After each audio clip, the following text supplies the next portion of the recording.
Hi, I'm Mike Papantonio, and this is America's Lawyer. A whistleblower against Boeing was found dead in his vehicle after testifying against the company last week, and the death was immediately ruled a suicide. But those who knew him said this man would never take his own life. We'll talk about it.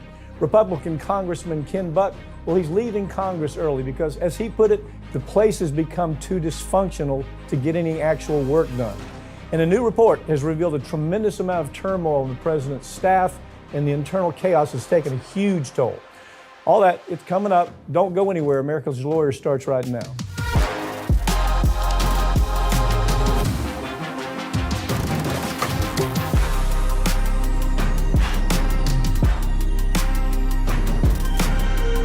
A whistleblower against Boeing allegedly took his own life after testifying that the company recently had made a lot of mistakes. His friends and his family, they don't believe the story. Something's definitely wrong about this story. I've got Ring of Fire's Farron Cousins with me to talk about it.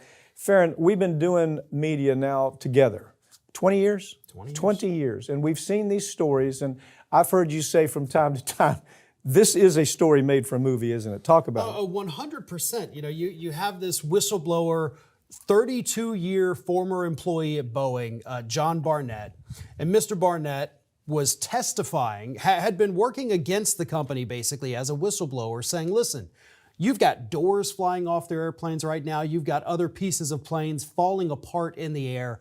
And it's because they were using faulty materials. They would take the materials, he testified, from scrap yards. They would take it from junk piles, and they knew that it was not up to par, but they've stuck it on the planes anyway. And so after telling the investigators this, after cooperating against the company, he's found dead in his truck in a Holiday Inn parking lot. The day he testified, and the gun was in his hand, his finger was still on the trigger, but he had somehow still put a bullet through his temple. Okay, look, call bullshit on it. It is. It's just there's no way. If the FBI doesn't do their job here, and they won't, by the way, they will not do their job. This has got too big of political ramifications. This goes all the way up the chain of events, chain of command. This is something to where if you look at this guy's history, there's never been a sign at all. He's never had counseling. He's never said to his wife, gee, I can't take it anymore. I'm going to kill. There's no sign of it at all. But the sign is this. Boeing is under so much pressure right now. There's never been a time in history, I don't know if you saw this, never a time in aviation, anywhere in the world, where you've had this many failures by the same company. Now, what they try to say is, well, it's the subcontractors, right? Subcontractors aren't doing their job. Tell the viewers why that's nonsense. Yeah, I mean, this guy worked at the Boeing factory in Charleston, and he said, no, what happened was they brought in new teams a couple years ago, shortly before he retired. And these teams were nothing but the good old boys. Mm-hmm. They all came from the same former factory. They were all buddies, he testified. And so when they came in, the safety and the inspections kind of went out the window, which we have seen, my God, with every industry we've ever had to talk about. They bring in their own special guys, no more inspections, no more safety, no more following regulations. And that is exactly, based on what he said, what was taking place here. It's hiding by subcontractors. Yeah. That's what it is. You say, look, we brought these people in, they didn't do their job. Well, the subcontractor was set up not to do their job. Right. They're hand-picked trolls that come in, they give Boeing cover when Boeing is asked a question, why the hell did your windshield shatter? Why did your door fall off? Why did your wheel fall off? Well, you know, we got to count on subcontractors. Boeing is making more money right now than they can spend, okay? The profits are staggering. You know who helped them get there? Miss Haley, who just got knocked out of the room. I mean, she's Little Miss Boeing. And if you think about the way that they've progressed just in the last 10 years, their profit margins are skyrocketing. And so this man's been murdered. I mean, there's no question. Now, whether Boeing did it, I don't know. But he's been murdered. And the point is that you'll see the feds aren't going to do anything about it. Right. And you know, the media is also not doing anything about this. You can only find this story I don't want to necessarily say in the fringe media, but in the independent media for sure. Right. I mean, the corporate media is not touching this because they'll tell you, well, we don't want to get conspiratorial. No, it's because you're about to go to a commercial break and advertise a Boeing jet engine for some reason, acting like we're going to go and buy that. Right, a Boeing missile. Right. Boeing, shows up. I mean, my God, they show up sometimes, they'll go through cycles, okay? They'll go through what I call war cycles. Mm-hmm. Okay, we're going to go to war. Boeing comes on the air. Why? Because Boeing makes the missiles that go to war. And Boeing wants the network to support them in the war. It's a cycle. If you watch over the years, it's so predictable. But this is a case that this is a hell of a movie. It's a hell of a book. It's just Well, you got a new book that came out this week, Suspicious Activity. Suspicious Activity. This story is not quite as bad as Suspicious Activity because a lot of people were murdered. But the point is, it's a story that's got to be told, and unfortunately, the feds aren't going to do anything about it. Right. There's not going to be a serious investigation here. The Supreme Court handed down a ruling last week in a pair of cases dealing with public officials blocking users on social media. According to the ruling, public officials cannot block users if they use the account for official announcements. What's your take? I think this is actually, surprisingly, a pretty good ruling from the Supreme Court. And like you said, you had these two separate cases, and it involved small-time local officials. Yeah. One out in California, one up in Michigan, and they just kind of combined the cases. Right. But these officials were getting real mad with their own constituents, calling them out on Facebook and Twitter. So they just said, well, I'm going to block you. Even though what I'm doing is I'm using my account for official business, doing the proclamations, putting out important community information, I'm blocking you because you're just annoying me at this point. And so the constituents filed suit. They said, well, listen, I know, yes, I'm pissing you off, but I have to have access to this information. You're violating my constitutional rights. And the court overwhelmingly said, yeah, you can't do that. It was look, why would it even get to the Supreme Court, right? Why would it even get there?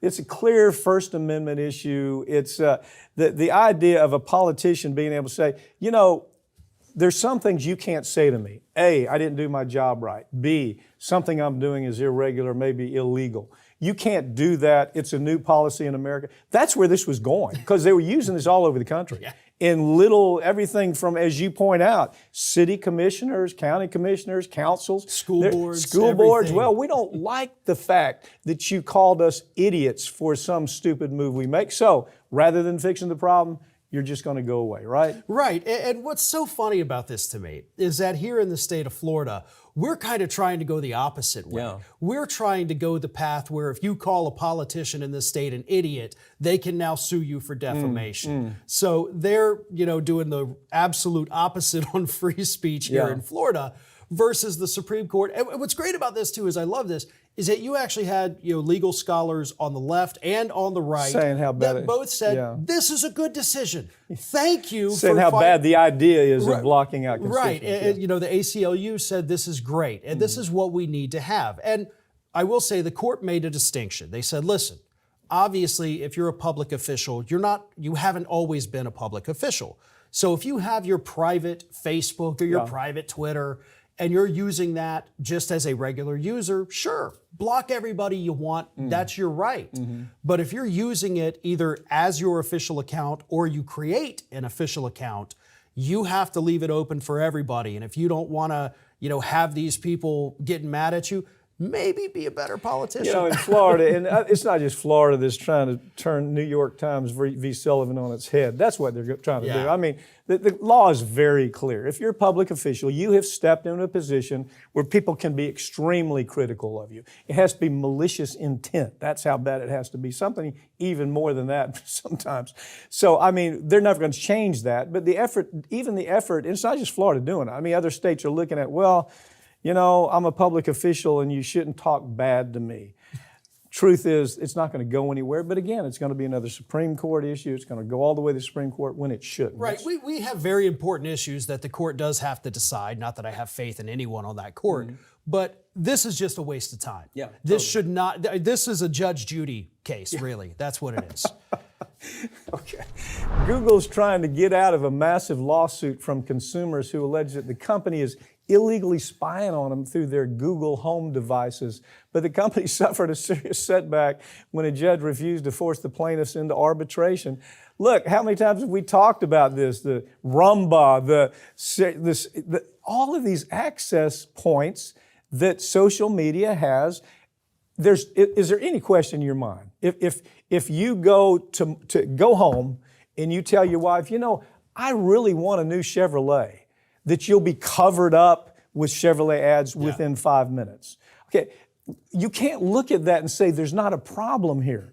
People are listening, and then that material can be sold to other sources. Yep. It's just that one conversation, just the edge of that conversation can be sold to thousands of different places, both con men and straight, business people, but it's just got to be stopped. Right, and sometimes it is harmless. Like you say, if I start talking about Chevrolet, I'm going to get ads on my social media, but also a week or two down the road, I'm going to get a flyer from my local Chevrolet dealer because they buy that data. And okay, that's annoying, but it's harmless to a degree.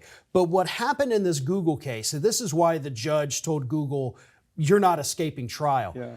This case was being kind of litigated for 4 years. 4 years. Google was letting this happen. They were having hearings, filing motions. Even after it happened, nothing changed, though, Right. even after the lawsuit. But Right. go ahead. And so Google finally, after 4 years, they say, hey, judge, they can't even sue us because we got to go to arbitration because that was part of the agreement. And the judge essentially laughed it out of court, saying, you've had 4 years.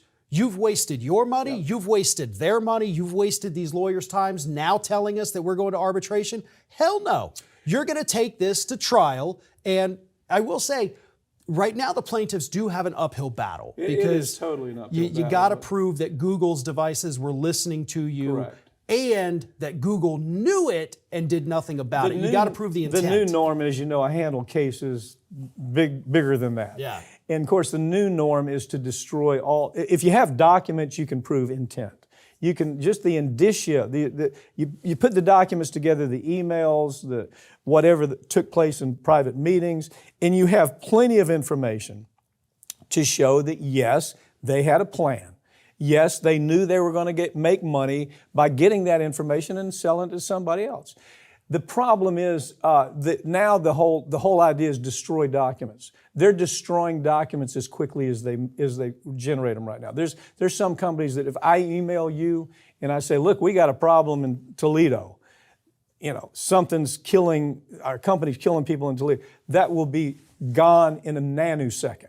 Okay, so they've got it down to whole science. But when I first started doing these huge cases, all the way back to tobacco, actually asbestos, we could tell what the company was doing by looking at their emails and but they've just gotten to the point to where it's automatic destruction. To prove the kind of intent you're talking about is difficult. Yeah, absolutely, especially for a company like Google that obviously is very tech savvy, so they don't have to waste a lot of time. So unfortunately, again, for these plaintiffs, it doesn't matter how good your lawyers are, and they do have some good lawyers on this case. Yeah, they do. It's just the fact that Google is not necessarily sloppy. So I don't think they're going to leave these kind of things lying around with memos printed out saying, hey, we're spying on people, and that's hilarious. One place you get it that's interesting, most of the time I get my information from third parties, okay? They may be a subcontractor. They may be somebody not directly associated with the company who doesn't destroy it. Yeah. And that's where you end up getting these great bits of information about what the company was up to. But in this case, the other part of it is arbitration. Wow, what a scam, huh? What a scam. And we used to talk about this when the first idea of arbitration started. It was driven by the Chamber of Commerce. It was driven by Associated Industry. Let's take the courtroom away from the plaintiff. Let's take the courtroom away from the claimant where a jury never hears this. Instead, they bring in these cats that are part of corporate. I mean, they're just raised with corporate. All they know is corporate. And most of the time, they have some association with the very corporation they're trying to arbitrate for. Yeah, absolutely. And, if you sign up for a new cell phone service, if you go buy a car, if you basically are signing any kind of contract, buying a house, you're signing an arbitration agreement. And they'll quickly say, okay, and here's your this arbitration agreement. And everybody just, sure. Yep, because you've already signed 800 things. You're just ready to get out of there with your car or your new keys. Yeah. And so you're signing these things. If you're watching this, you've signed one of these, and you probably don't dozens even realize of them. it. Yeah. Dozens, just like going on the internet, we have to tag some. You hit a check mark here as arbitration. Judges are starting to say, we're going to go to court. Yeah. Republican Congressman Ken Buck made headlines by announcing his early retirement last week. In his announcement, he blamed the fact that Congress has become completely dysfunctional. And he said he just couldn't be a part of it anymore. It was pretty telling. I mean, we've known this. You and I have talked about how dysfunctional it is. Nothing ever happens. But can you imagine taking your life? Okay, you're saying, okay, I'm going to be away from my family for months at a time. I'm going to be dealing with this problem for months at a time, knowing there's really never going to be a resolution. That's basically what he said. Yeah, and it is very telling because we're having more and more lawmakers on both sides that have come out just in the last month or two saying, we're not doing anything. Mm-hmm. I mean, look at what's happening right now. We've still got another budget battle, which means was this the fifth time in 10 months we've been right at the precipice of a government shutdown. Mm-hmm. We can't even get the budgets passed. They're just kicking the can down the road each time. Another month or two, 5 near government shutdowns in 10 months. Buck is not the first one. You understand, probably in the last year and a half, there's been 3 or 4 of these folks, and they've all had the same story. Why am I wasting my life? That's the headline. Why am I wasting my life in Washington, D.C. with these numbnuts that really don't want anything to move, right? Well, and it is so frustrating because these people should be leaving D.C. saying, wow, I made a difference. I'm proud of my body of work. Yeah. Instead, they're literally giving up because they look at the people around them and it's filled with freaks. Let's be real. We have too many freaks in Congress. And they look at these people and they say, this is a damn circus. What am I even doing here? And Ken Buck even said, I think this place is dysfunctional. To me, it's important to get in the mix of this election cycle and start talking about the issues that people recognize are such a problem right now. So he says, I'm going to go and I'm going to work for an outside organization. Yeah. Now, I'm willing to bet that outside organization probably offered a pretty big paycheck. No doubt. But at the same time, at least he's Go like saying, something like lobbying. yeah, he's saying, look, I know we're not doing anything. I know there are important issues that do need action, and I'm going to leave. Whether or not he actually does it is one thing, but what he's saying is true. I think it's funny. Over the years, I know you've been asked, Farron, why don't you run for politics? Why don't you run? The truth is, you accomplish so much more by doing what you do every single day. Yeah. Several Several members of Biden's White House advance team have resigned following an investigation and complaints of verbal harassment and abuse of the staff. This story's been kicking around a long time. And the first time I read it, I go, yeah, people are just so sensitive. But then, it's these these blasts of GD and Fs, the whole F slinging around. And you go, well, maybe there's something to this. Maybe there's something to this. He's old, he's tired, he doesn't want to have any kind of resistance. I think the first time I saw it was when they said to him, you're getting your ass kicked.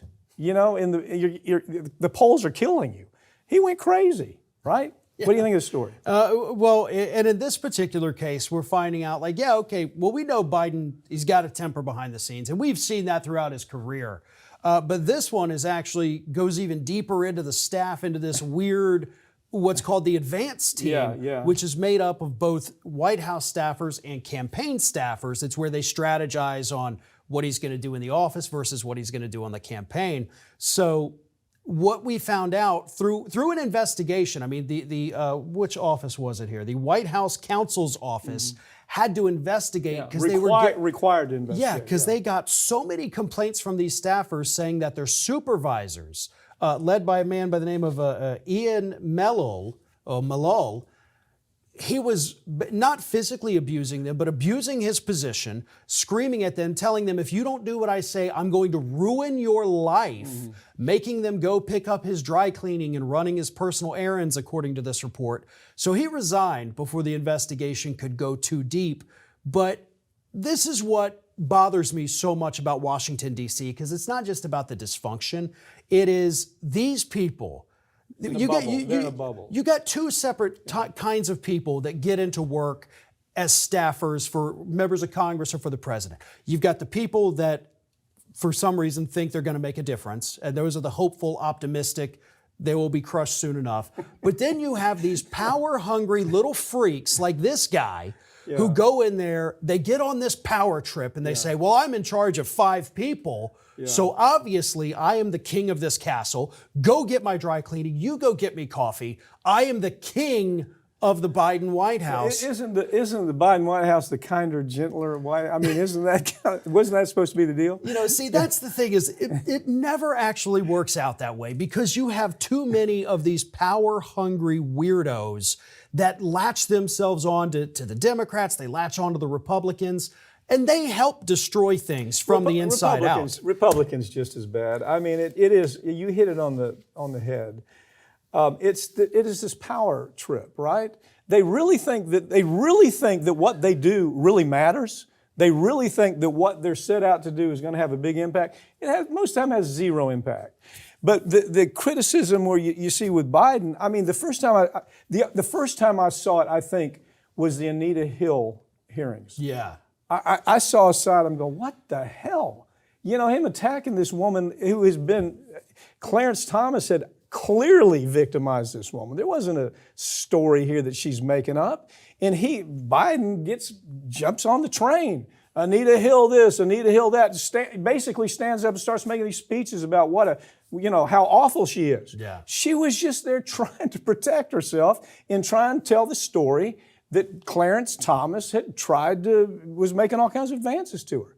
I've never seen anything like it. But then I think he disappeared at that point. But now you're hearing these stories again, and it's not just him, it's his entire staff that you're hearing stuff like that. You see the dysfunction decaying the administration from the inside out. Yeah. And that is one thing, like, look, we get it. These people, especially he's old, he's crotchety, he's mad sometimes, and sometimes he's eating ice cream and he's happy. But if you can't get good enough people in your, as your staffers, then you're going to have this dysfunction. And we saw it a lot, and I talked about it a lot during the Trump administration. That's when things boil over and it becomes a massive story. And it's because you picked bad people. You did this. You're ultimately responsible. It all flows from the top. Yeah. It all flows from the top. And we just don't have people in D.C., again, left or right, that are picking good enough staffers to keep things running. Yeah. And they think they're too important to. Yeah, they don't pay them anything. They have a sense of importance. They're in a bubble that is so weird where they really do believe that what they do really does matter. And they're just passing through, and this was awful during the Trump administration, too. We did a story on this on the Trump administration. Yeah. It was the same kind of thing. I mean, all the way from Trump down to his staff, just absolutely abusing people as if this is the new norm.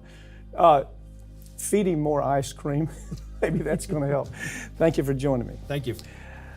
That's all for this week, but all these segments are going to be posted right here on this channel in the coming weeks, so make sure you're subscribed. I'm Mike Papantonio, and this has been America's Lawyer, where we tell you stories that the corporate media won't tell you because their advertisers won't let them tell the stories. Advertisers are going to say, I'm going to pull our money if you tell this story. Or their political connections are so Democrat or so Republican that they can't color outside the lines at all. As you can tell, we don't have that problem around here. We'll always color outside the lines and call balls and strikes. Hopefully we'll see you next time.